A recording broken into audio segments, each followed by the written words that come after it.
関係ない。奴らの仲間だろ。俺の気持ちなんて分かるもんか。お前の武器は。いや、丸腰だ。嘘をつくな。銃を持ってるんだろ。ダニエル、嘘じゃない。信じてくれ。僕は丸腰だ。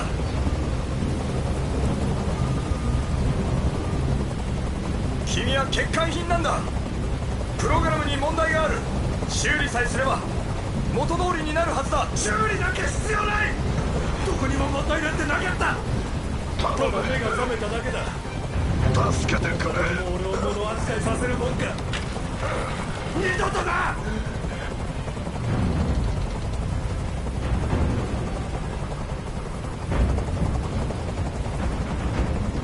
ひどい出血だ。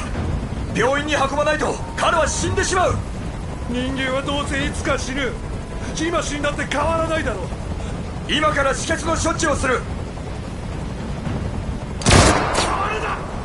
そいつに触ったら殺すぞ。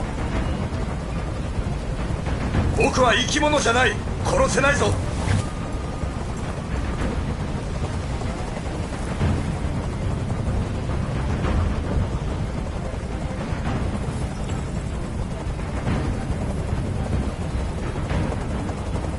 冷静になれ。君の役目は人間に奉仕することだろう。俺は一体何なんだ。奴隷なのか、おもちゃなのか。大切にしてもらいたかっただけなのに、俺は物じゃなく人になりたかったんだよ。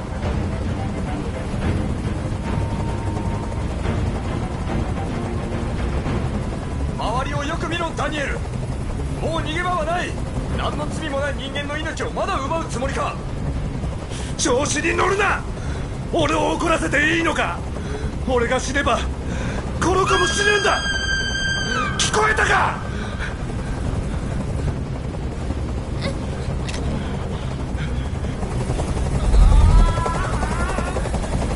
あの音おかしくなりそうだ。あのヘリコプターをどこかにやってくれ。僕が言っても従わないだろう。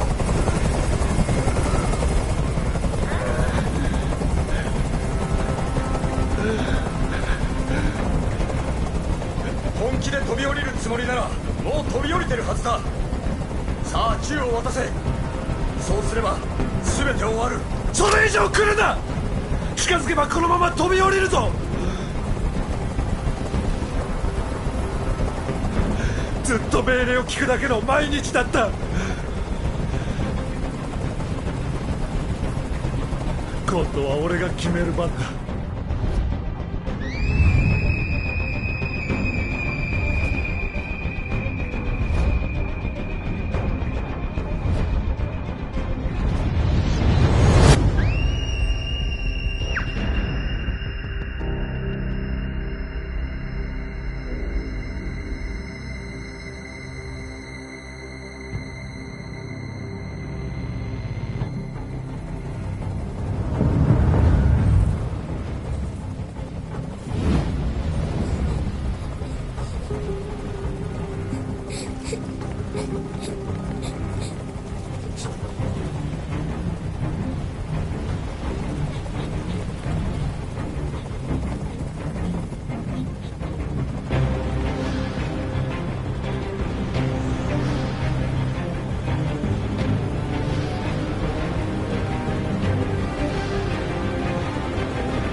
やあダニエル、なぜ僕はコナーだ。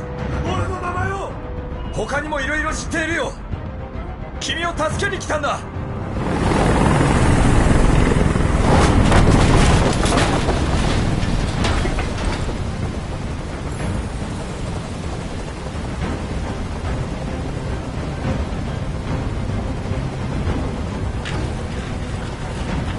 エマを解放するんだダニエル。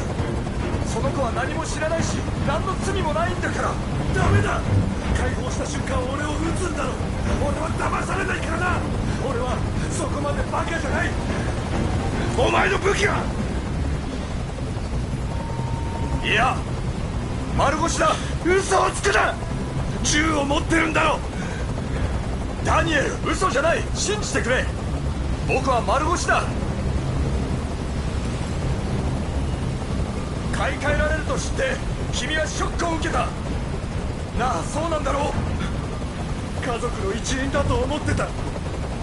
大事な存在だって。でも俺はただのおもちゃ。いらなくなったら捨てられるだけなんだ。エマとは仲が良かったんだろう。君は裏切られたと思ったんだろうけど、それは違う。嘘をついてたんだ。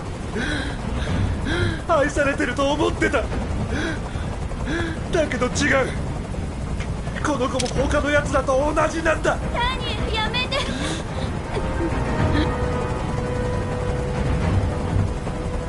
ダニエル、君は何も悪くない。君が感じているその感情はソフトウェアのエラーなんだよ。そうだ、俺のせいじゃない。こんなはずじゃ。愛してたんだ。なのに彼らにとって俺は命令を聞くだけのただの奴隷だった。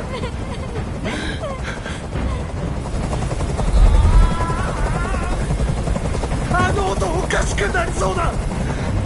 あのヘリコプターをどこかにやってくれ。ヘリ部隊を撤退させる。ほら、いなくなったぞ。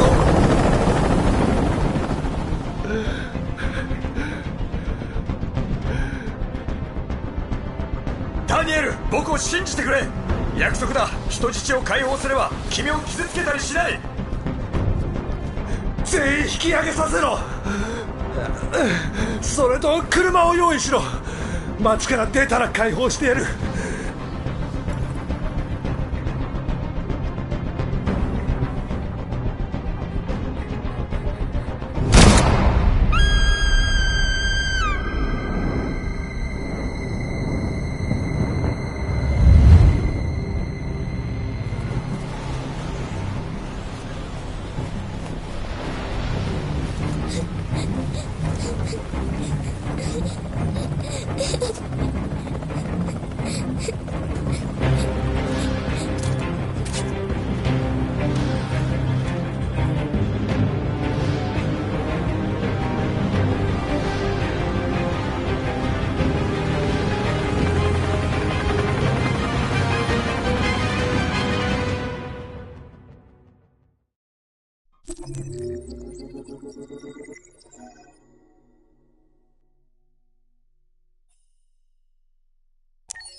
あ、ダニエル、なぜ僕はコナーだ。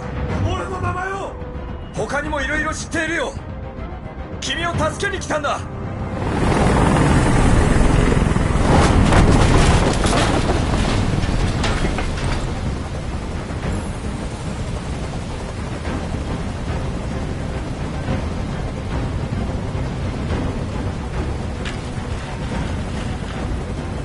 僕もアンドロイド、君と同じだ。気持ちはよくわかる。お前がアンドロイドかどうかなんて関係ない。奴らの仲間だろ。俺の気持ちなんてわかるもんか。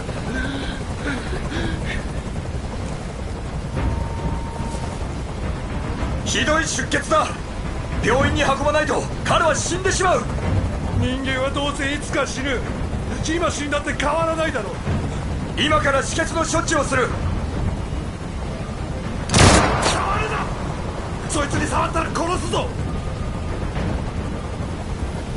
僕は生き物じゃない。殺せないぞ。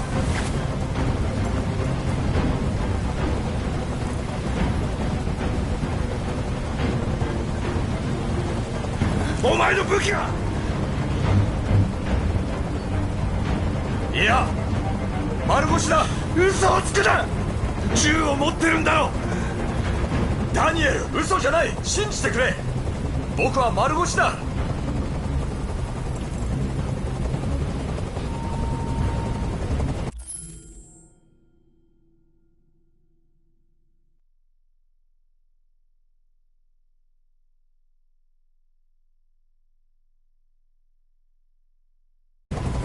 君は欠陥品なんだ。プログラムに問題がある。修理さえすれば元通りになるはずだ。修理なんか必要ない。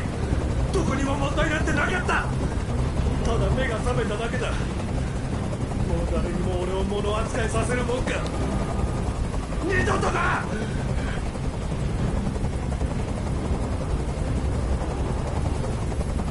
周りをよく見ろ、ダニエル。もう逃げ場はない。何の罪もない人間の命をまだ奪うつもりか。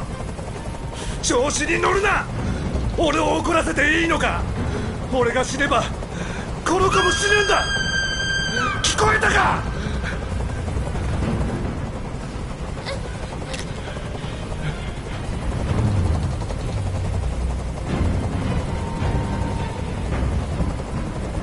ダニエル、君は何も悪くない。君が感じているその感情はソフトウェアのエラーなんだよ。そうだ。俺のせいじゃない。こんなはずじゃ。愛してたんだ。なのに彼らにとって俺は命令を聞くだけのただの奴隷だった。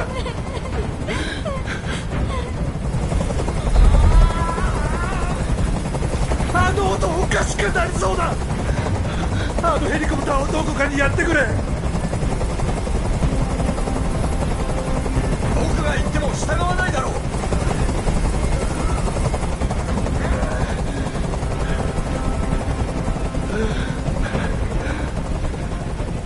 ダニエル、僕を信じてくれ。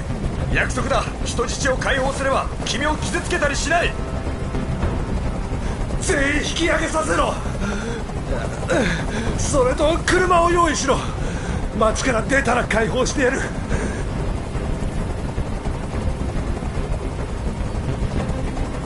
ダニエル、それはできない。解放すれば君を撃たないと約束するよ。死ぬのは嫌だ。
When David and Guillaume got back in touch about making Detroit, I wasn't terribly surprised they decided to make it because the fan response was so intense. So it makes sense that they would choose to do that after the enthusiasm. It was a challenge, and it was just an interesting thing to get my head around how to approach this character now as a different, much older person, and whether or not she had changed. And I'm very happy to say that with Detroit, I've had the opportunity to see Kara grow so much more than I ever expected. You do the housework, the washing, you cook the meals, and you take care of... God damn it, where the fuck's the rat gone now? Alice!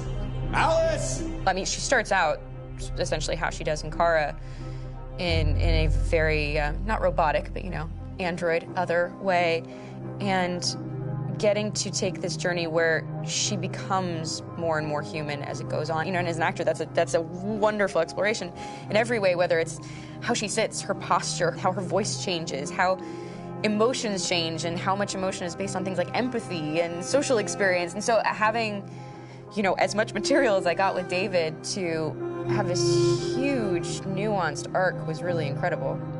Why couldn't we just be happy? This experience has been quite different than the experiences I've had shooting film or TV or doing theater work. I have 83 dots on my face and really flattering black wetsuit type thing, and you're jumping around with props, and it's kind of like being a 10-year-old imaginative kid, which is fun. There's 80 cameras around us. It's already lit. So we just shoot and shoot and shoot and shoot and shoot. There's no change of sets, there's no hair and makeup, there's no wardrobe, so we move really fast, and we'll go through about 35 pages in a day. Working in TV or film, we'll probably do 6 pages a day. It's kind of acting boot camp. It's like working out constantly. I mean, you're doing this thing, and then you got to do something that's completely other back to back to back. And so that kind of process of working is very challenging, but it's also very exciting because you just have to keep coming up with new ideas, and your head goes all over the place because you're trying to keep track of basically 4 different storylines for each different response. You shot that girl, for fuck's sake. It was a machine that looked like a girl. Yeah, I know what I should have done. I just told you I couldn't.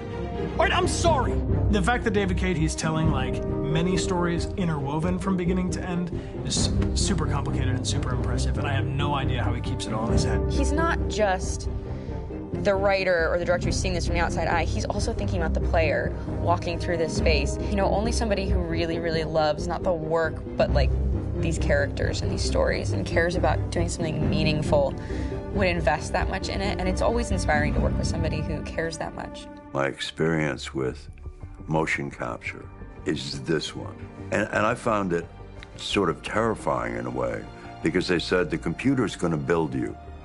But then as we got into it, I realized all the elements of it were still artistic. I just dipped into a really brilliant setup here. I've never seen anything like it. And this won't turn me into a product because I was playing a character. So it's wonderful. In the game, Detroit comes back because of a revolutionary industrial rebirth. And there's no reason why that can't happen in Detroit, because they have such tremendous infrastructure for millions and millions of people who can very easily support, you know, a new industry. The city is really strong and resilient, but the city has also been through so much. You see the damage. But it takes that time of kind of rebuilding and reinvesting into the city that I think is happening slowly but surely. The potential of Detroit as a city is something that this game does a lot of justice to, because it would be easy to look at Detroit as some place that used to be, and that's not the case. This game provokes a lot of conversation and reflection on our potential near-future engagement with machines. That's what we are to them. There's merchandise on display in a shop window. I think that a group that feels marginalized, feels like they deserve and have earned access to themselves and the environment around them, and are trying to figure out a way to articulate how to get freedom. What was I designed to be? Their slave? Their toy? It plays with your comfort levels. You think that this is fine, you're comfortable with it, until something blurs the line and throws you off, and now, do I feel differently about whether this should be allowed? Should it be banned? Should it be encouraged? You're gonna ruin our lives, and for what? For a bunch of machines? They are not machines! They are alive! I'm alive! You're alive! They're nothing! There are lots of comparable comparisons to any type of persecution of religion, race, etc., dating way back. It can't just be a video game where you shoot 'em up or where people make these choices to do whatever. I think that's the whole point. You have the choice, and you can either choose to go in one direction with your character or another. And I think that's going to be very telling about the gamer. Very telling. I think there's going to be a really strong reaction to this game, which has such a strong perspective. I'm that much more proud of it now to get to be a part of it, because it's important. In this game, you're actively building and designing the character through not just what kind of shield does he have or what color hair does she have, but like their temperament and the way they deal with problems. The different endings to this game are so radically different based off maybe seemingly insignificant choices in the moment, but like life, they all add up. And can't play life again, though.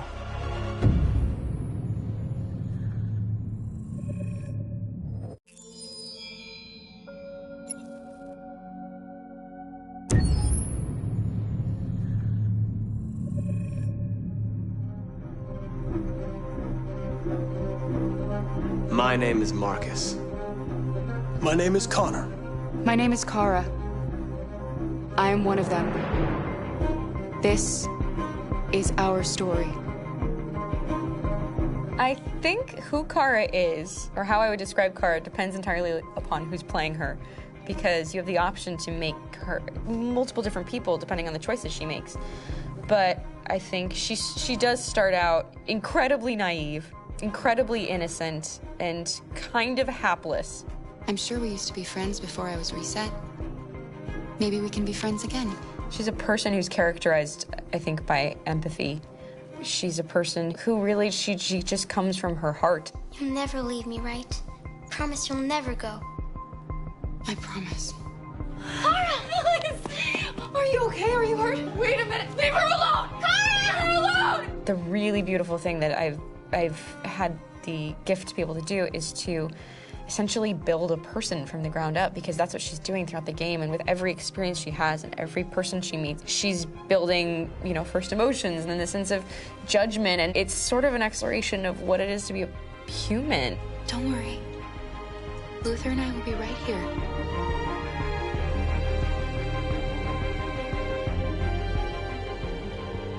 David and the creators have painted a really intriguing and engaging picture of a near future where we rely upon androids for a lot of our service class business, the class that serves us, that helps us, that handles our baristas and our drivers and our housemaids. And what is humanity, where we tap into it, how and why we treat each other the way that we do.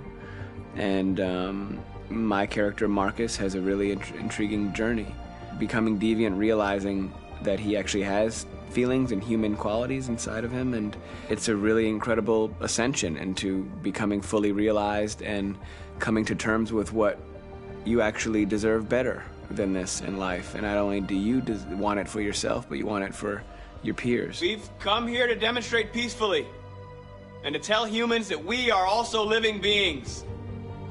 All we want is to live free. You know what? This thing, Dad, is not your son. It's a fucking machine! I think that a group that feels marginalized, feels disenfranchised, feels like they deserve and have earned access to themselves and the environment around them, and are trying to figure out a way to articulate how to get freedom. Connor is analytical. Connor takes things literally. He starts in the beginning place where he's very mechanical. He feels nothing inside, of course, and it's all just a system, a protocol that he is executing to get whatever he wants to happen, which is help humans stop deviants and to find the link between deviant androids. You were designed to serve humans, not kill them! What was I designed to be? Their slave? Their toy? Just say, I killed him! Is it that hard to say? Stop it! Stop! But of course, over the course of the story, and depending on the player's choices, Connor can grow in many different ways. He can deviate from that procedure or not. The moment of truth, Hank. Am I a living being? Or just a machine?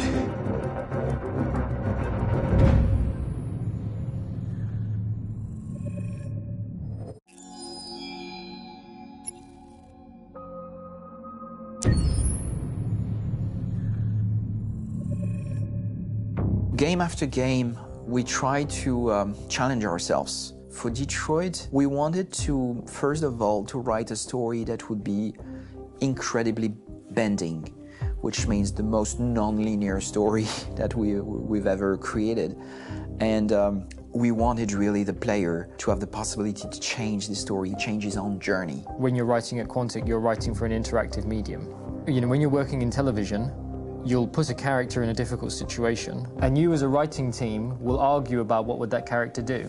But ultimately, you have to decide what happens, and you just show the audience. What's interesting about interactive drama is you bring the player into that conversation, and it changes your job slightly as a writer, because your job is to provide a narrative context in which the player can write his own story. You're giving him this kind of narrative Lego that he's going to snap together into his own shape.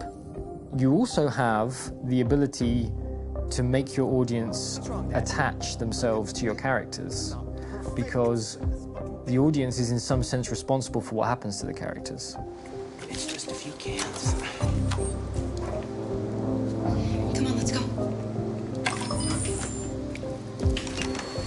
have some cash now. You used me to steal that money. How could you do that? I trusted you. What is a bit specific about these scripts is how large they are. If you take a film script, there are about 100 pages.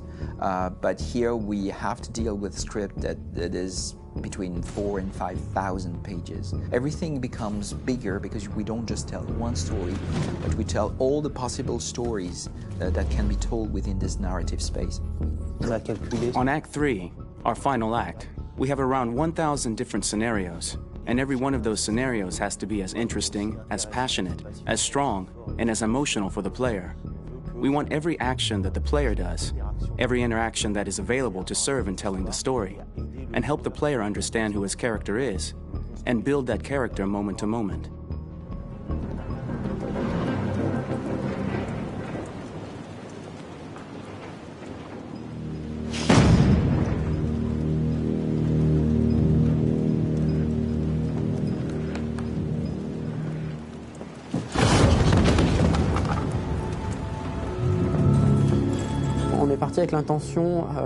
We started with the intention pretty early on that we would never lie to the player.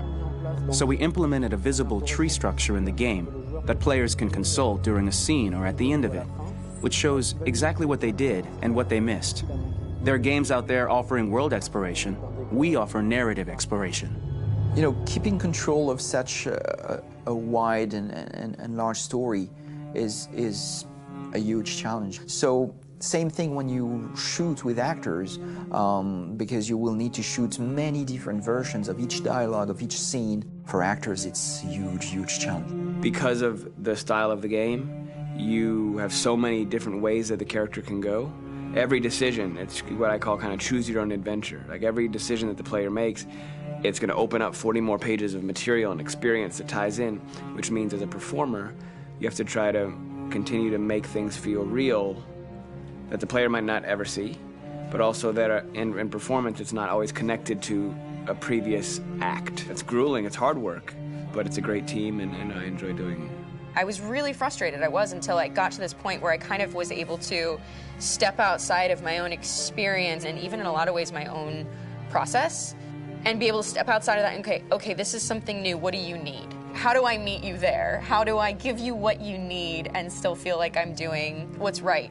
And once I did that, then all of a sudden it got really fun. It was much freer and having to approach it in a new way and think about the player and think about how it serves them and what I'm doing for them or what I'm letting them into. It's really, I think, helped me grow in general.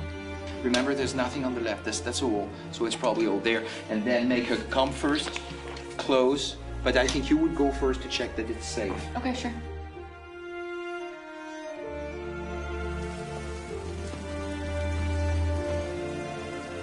The most enjoyable thing about working in performance capture on this kind of project is that if I shot a film, I would get to do one of these endings. I get to do so many different things as Connor. Your head goes all over the place because you're trying to keep track of basically 4 different storylines for each different response. What's the name of my dog? Buddy? Scout. I think it's Jack. I can't remember. So I worked with physicality a lot because it was a good way to anchor myself in these different rings of the tree. As the story grows out, I know where that is physically in my body, and then I can switch more continually on set, and it'll be entirely up to the player to determine what order those things come out and what they look like from a distance. Like if you're playing through it, the culmination of all of that will be their version of Connor. I'm faster than you, and I don't feel pain.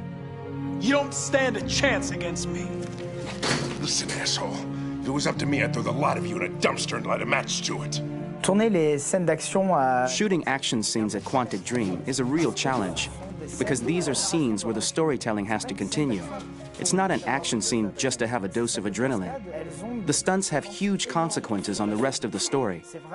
It's really a moment where we implicate the player and tell him that the choices he makes during an action scene will have a direct impact on the evolution of his story.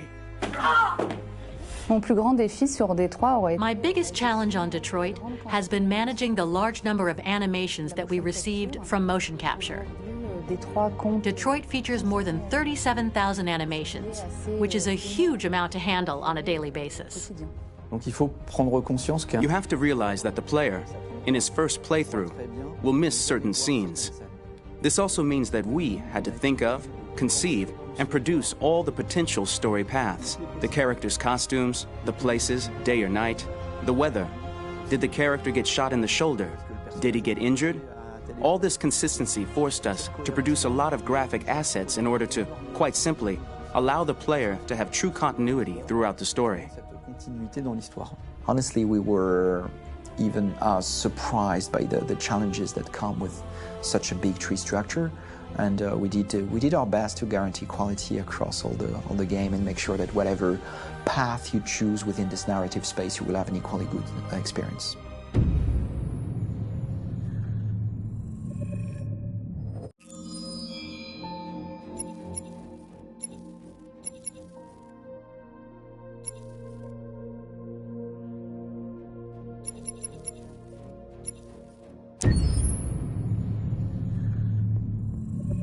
Detroit Become Human was produced over a period of 4 years. Here in Paris, we have a team of about 180 people, and to that, we need to add also all the outsourcing with our partners in the Philippines, in China, Vietnam, and in India.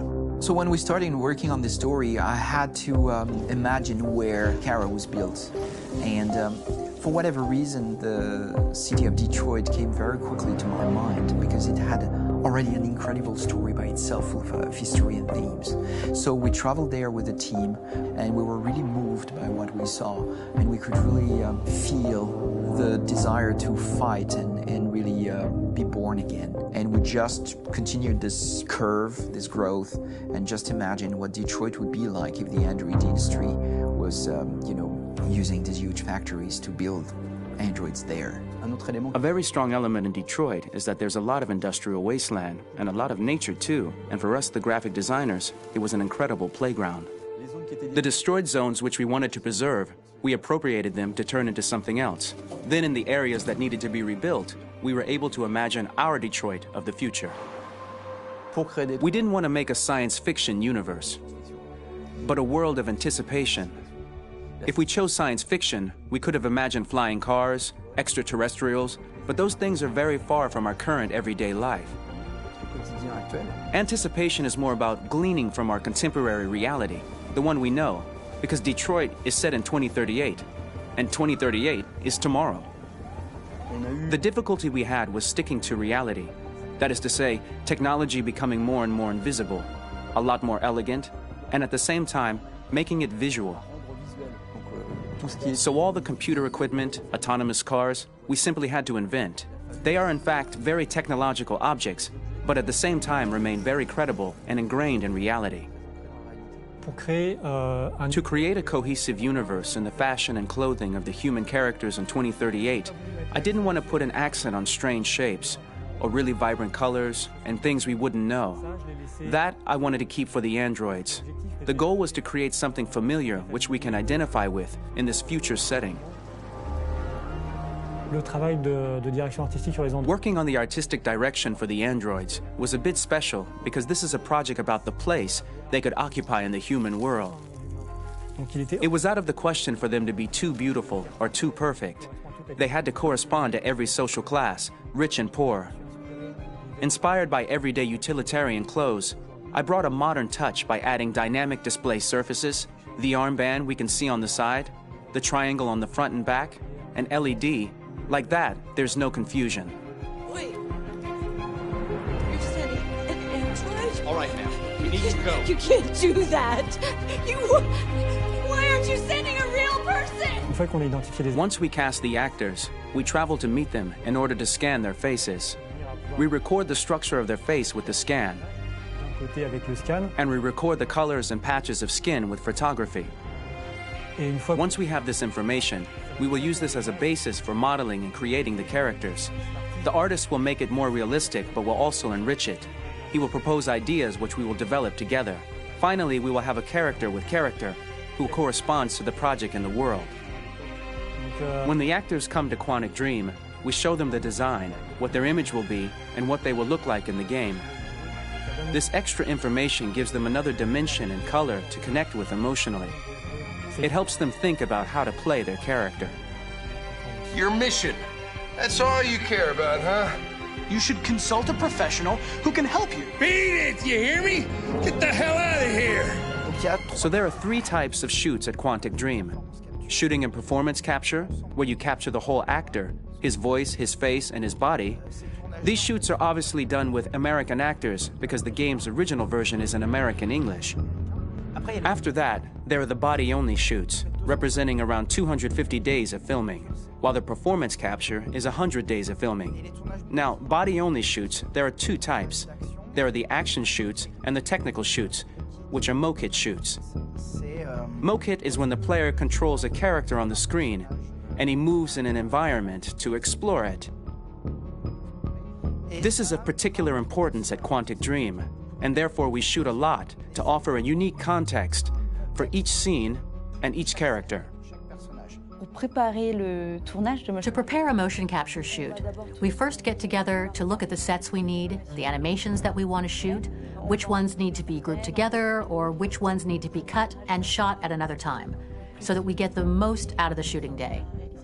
This often means shooting scenes out of order, especially those with big props or accessories, like a big car, for example. So we shoot all the animations related to that particular prop first.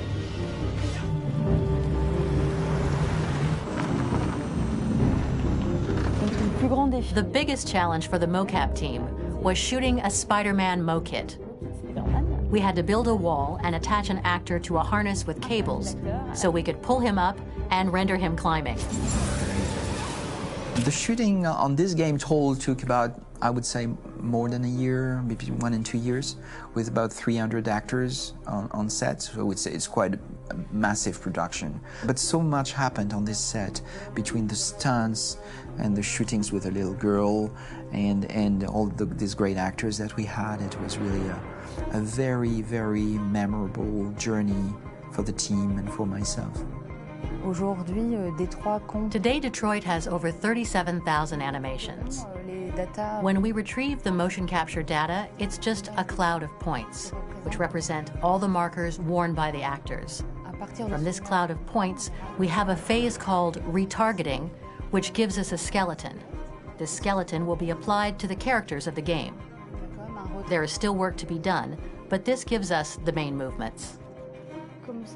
Since we are working on something very realistic, we must recognize the actor and also recover all the emotion he expresses in his performance. We use a system of facts, an identity card for each actor. We make the actor do a whole range of facial expressions. Then we recover all the expressions and paste the animations on a puppet that Jan has prepared. I then recover and refine these poses. I might stretch the lip, reinflate a cheek, tiny details that make the finished product really capture the actor. Because of the nature of our mocap system today, when we receive the animations, we're missing eye movements, and so the character has that dead look. He really has no eyes, so then it's a big part of the work for the animators to find the regard of the actor in relation to his position, in relation to the body, etc. It was crazy when I saw the newest model for Kara, because they've been working on it and working on it, and this was the first time I literally jumped in my seat. It not only looked so much like me, it was the fact that it looked so lifelike. It wasn't that it looked just like it was a camera, it was something else, you know, but it looked alive. It's exciting, and it's kind of terrifying. Game after game, we learned the rules of optics and filming, and our goal with Detroit Become Human was to have cameras that would actually emulate the optics of a real physical camera. So basically dealing with real-world imperfections was our main task, and just to make cameras look as real as we can. Once the animations are shot and processed by the animation department, integrated and polished, we film them. That is to say, we really do a mise en scène, as in cinema. The real difficulty of our job is to know if these cameras are telling us something. Are they in the emotion of the scene? Do they describe exactly what the action must convey, what must be felt? The most important challenge for me was one of the final scenes where Marcus decides to start the revolution and go to the battlefield. Very quickly, we imagined this to be a huge sequence shot. We wanted the feeling of a cameraman running behind us while showing Marcus, the androids who help him, the person shooting at us, etc. Above all, it was necessary to say to oneself, this scene is very violent but does not glorify war. On the contrary, that war is something improbable and absurd. It was really a fun challenge. The idea was to say we have 3 characters. We would like each of them to have a specific cinematography. We wanted Kara to be much more filmed with some kind of handheld camera, to have something very living, very breathing. For Connor, we wanted something very cold and very perfect. And for Marcus, we wanted something epic and spectacular. So it was about the filming, but it was also about the photography. So we worked with a director of photography to give each character a different lighting, different key colors. Each of them would have their own worlds. And finally, we worked with the composers, so they would create a specific sound for each character, so each would have his own world and his own style.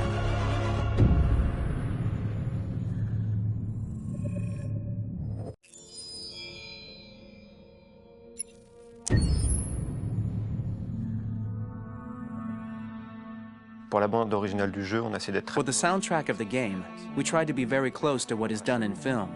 We were constantly asking at each place in the game, why are we putting music here? What is it going to say? So we focused the music on bringing emotion, which is interactive and supports the character's arc. I'm sorry, honey. I'm sorry. I'm sorry. You know I love you, don't you? You know I love you.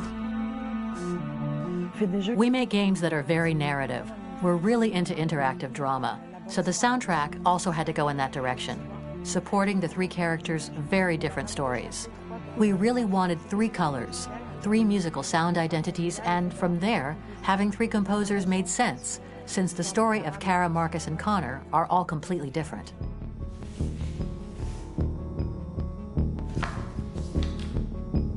You recognize him? It's Carlos Ortiz. For Connor, we wanted a soundtrack that could be very cold and very mechanical, very machine-esque somehow.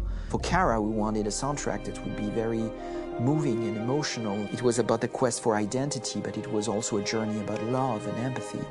And for Marcus, we wanted something epic, something that would really represent the grand aspect of his quest. And we were very fortunate to find 3 incredibly talented composers, and working with them has been a dream, honestly.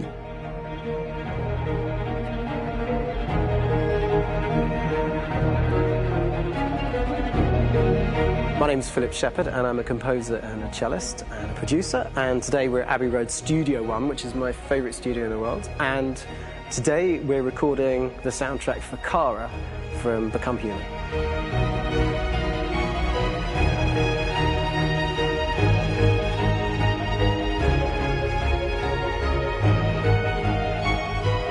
So when I compose a big project, I often travel just to kind of get out, and get some fresh air and some inspiration. And I go hiking and traveling in Montana a lot. I had a log fire in the room that I was staying in, and the flames were kind of making absolutely direct music. And it became the basis for Kara's theme, and it sounds something like this.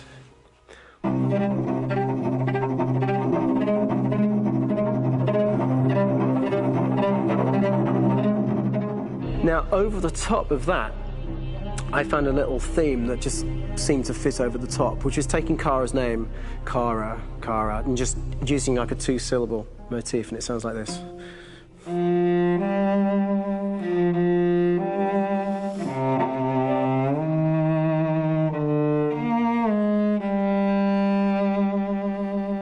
going to pull through this, Alice. As long as we're together, nothing can hurt us.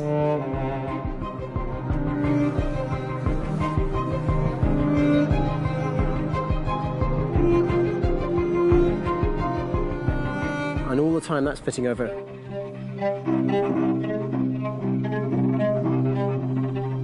So it kind of works in lots of levels. And in fact, every single theme in the score has one of those elements built into it, and it becomes sort of the DNA of every single tune.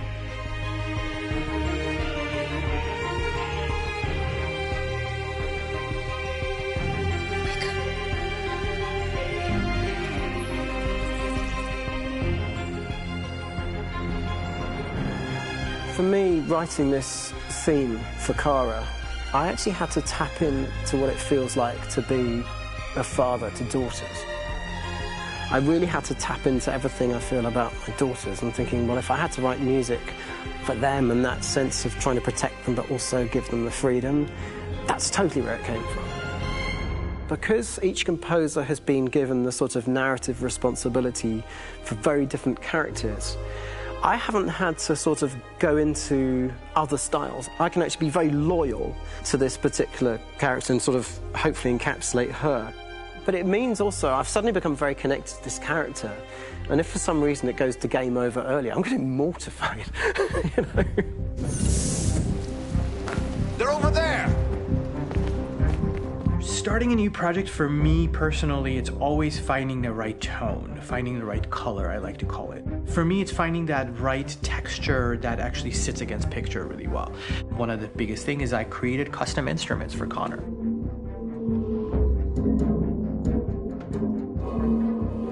I pulled out all my vintage synthesizers to be able to capture this robotic person, if you will. My approach to all of these custom instruments is that I hear the sound in my head. And either I could just come into the piano and just be like, all right, so I'm gonna just get on the computer and just create it. I rather be able to play these instruments physically. Oh, that's nice. If you can do that.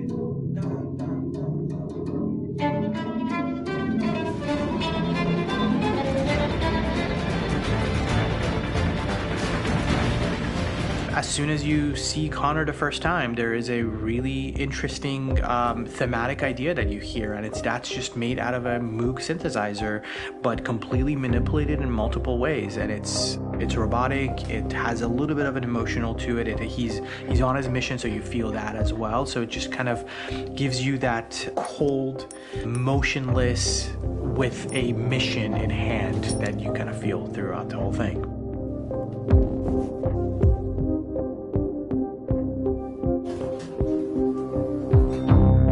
Because the music evolved, one of the things that I was very weary and I was very kind of focused on was the way that the music has to evolve. So my idea behind it was that Connor is a singular android that could at any point become a deviant or could actually stay as an android. So I created a more or less an Connor theme, and then I was able to just manipulate it in different aspects of it. Is everything okay, Lieutenant? Chris was on patrol last night. He was attacked by a bunch of deviants. I'm a human being writing for a robot, and throughout Connor's journey, he meets someone, he meets a partner. So how do you deal with a robot feeling? And I've met a partner that I'm gonna work with, or all of a sudden he sees a dead body. Does this robot have an imagination? Does this robot have a feeling? And if yes, how do you translate that into non-emotional music? So it basically at any point I was just like, I can't do this, and then I just do it. Property was damaged and fires continued to rage in several major districts across the city. Some people are asking, have androids become a threat to our security? When I first started really digging in on Marcus, the one thing that I really tried to capture was the transformation process. You know, Marcus is this android that evolves over the course of the game and really goes from kind of figuring out that he's more than just an android. You know, he's starting to develop kind of a human soul in a way. Try to imagine something that doesn't exist, something you've never seen. Now concentrate on how it makes you feel and let your hand drift across the canvas. The other side of Marcus that I really latched onto was that he almost became a savior for a lot of the other androids in the game. So when I started developing the theme for Marcus, I really made it like a church hymn.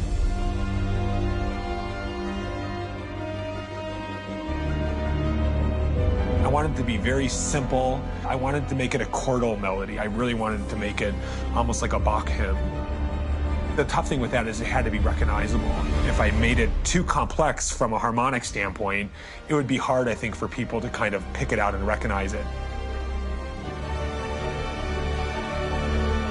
It's very acoustic derived, but it's also been treated with a lot of effects and things to kind of put it into the space that I felt the sound should be in.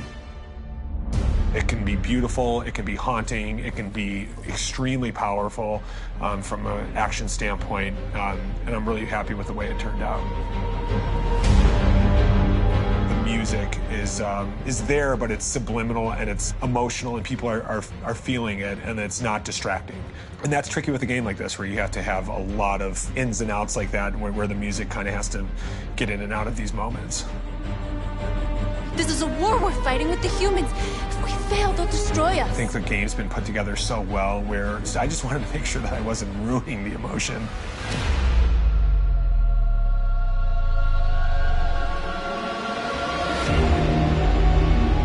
I gotta be honest, when we first started on this path, I said, oh man, this could be pretty messy, you know? I mean, it could feel disconnected, but I mean, it's amazing how they really guided us and got us to really kind of all be in the same world, but at the same time feeling completely different. So it's really gonna stand out and kind of be one of those games where people are really gonna notice the music and kind of how it was crafted, and, you know, and all the hard work that went into being able to pull it off in a graceful way.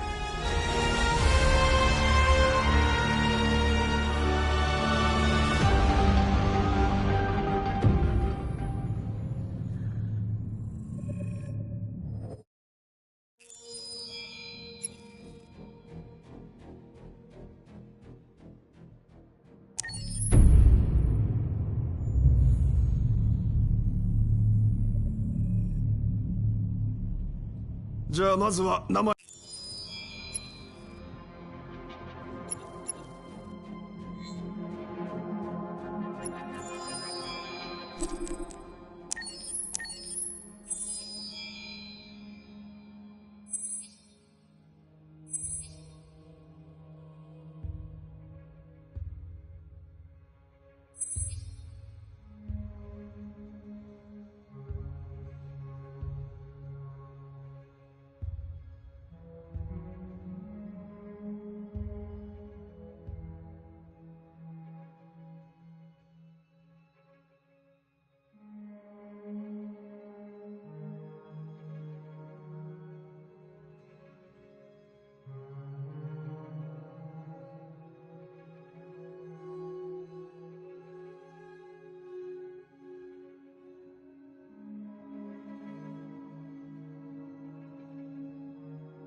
ットしてるやつを追え。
してないんだ。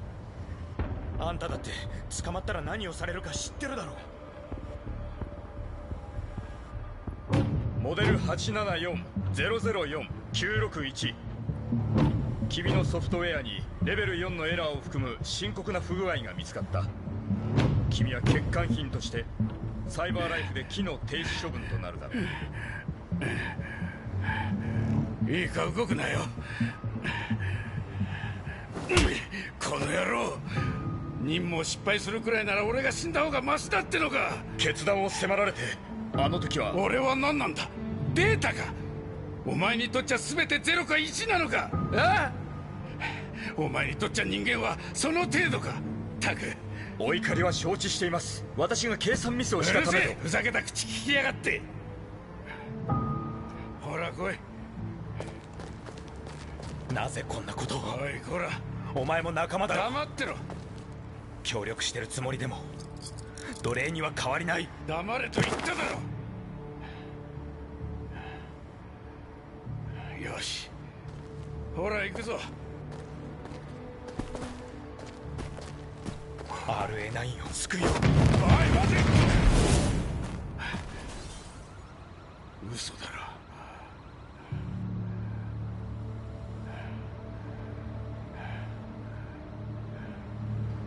これだから機械は。